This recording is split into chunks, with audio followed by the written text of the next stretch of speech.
Co-parenting is a difficult relationship.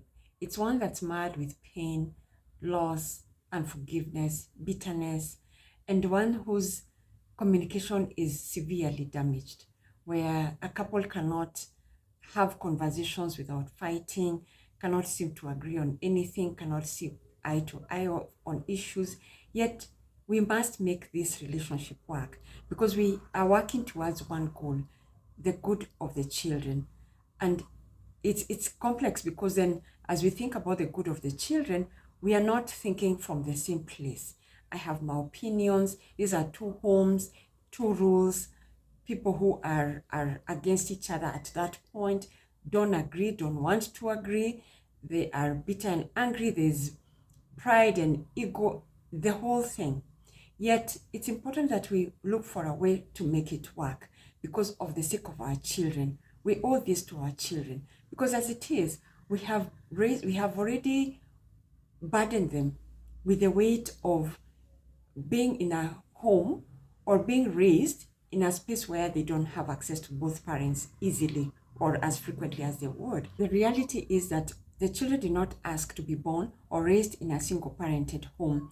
We are responsible for the actions and for the decisions that got us here. It's important that we accept we are responsible for bringing them into this situation and not burden them further with our lack of working together. Because as we fail to work together, the animosity that continues, the lack of agreement on matters that affect the children, do finally affect them long term, do finally impact their lives. That could be in any space. Think about their schooling and what that might mean later in life for them. Think about their medical care and what that might mean. And even just general living. Think about what it means when they are not able to access both parents or have time to be with the other parent for whatever reasons. Maybe someone has failed to commit to see them or to be with them or to spend time with them. Or on the other hand, someone has decided they will deny access to the children. Think about what all these things we do and what they mean in terms of how they affect the children, because they will have an impact in their lives. They will affect how they grow. They'll affect how they develop and how they view life. It will certainly have an impact.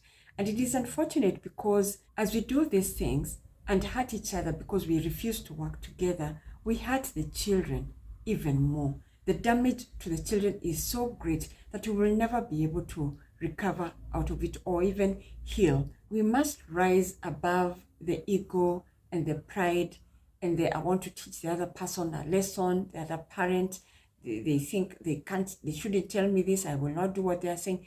As we do those things and hurt each other, we need to realize that they have real life impact on the children. And we must rise above those things. We must rise above wanting to hurt each other so that we help our children. Because as we said, we have already burdened them with this denial in terms of not having both parents under one roof. And now we are extending the pain and the hurt and the damage to the children as we continue fighting. We must look for ways of making co-parenting work.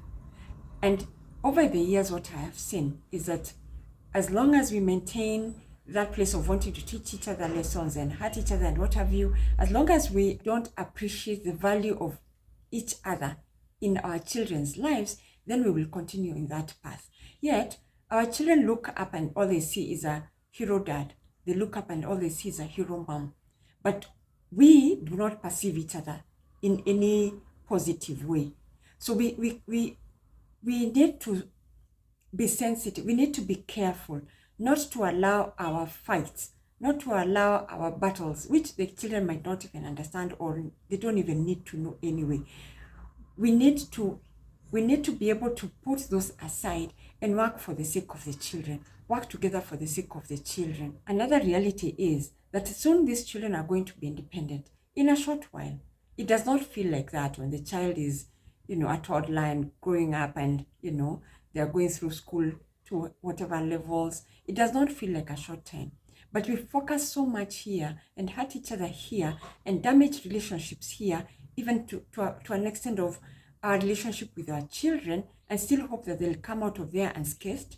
the greatest ingredient for this relationship to work is respect.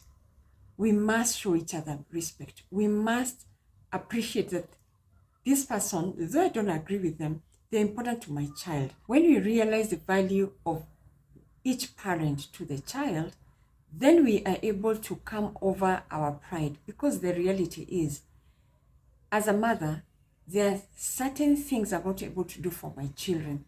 There's a certain unique cover that only dads are able to provide their children. And there's a certain care as a mother I'm only able to provide for the children that the other parent is not able to do. When we understand the value that we each bring to the children, we should be able to arise and say, we have already had them enough by not allowing them the space where they can grow together. But for the sake of their future, for the sake of their sanity, and for their development's sake, let me swallow my pride. Let me calm down and allow myself to work with this other parent that we don't agree with, so that our children are secure, so that our children are safe, so that our children grow up and are functioning well in the society. It is our responsibility. We must arise. We must put our personal issues aside and work towards a relationship that will benefit the children. Again, we have already denied them a proper home setting. Let us arise and do the right thing for them